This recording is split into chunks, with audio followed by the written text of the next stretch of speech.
बिस्मिल्लाहिर्रहमानिर्रहीम। सवाल ये किया गया कि अगर दाढ़ी के बाल सही ना आ रहे हो, यानी कहीं से कम और कहीं से ज़्यादा आ रहे हो, तो क्या हम शेव करवा सकते हैं या नहीं।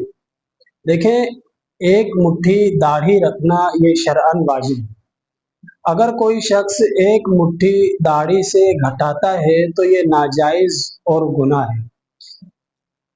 अगर किसी शख्स की इस तरह है कि कहीं से दाढ़ी आ रही है और कहीं से नहीं आ रही, इस सूरत में उसकी अगर दाढ़ी एक मुट्ठी से बढ़ जाती है किसी साइड एक से, तो उस सूरत में वो एक मुट्ठी से ज़ायद दाढ़ी को काट सकता है। शरअन इसकी इजाज़त है एक मुट्ठी के बराबर कर ले।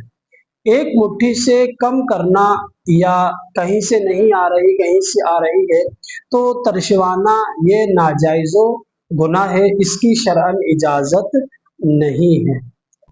सल्लु अलल हबीब सल्लल्लाहु तआला अला मुहम्मद सल्लल्लाहु अलैहि वसल्लम।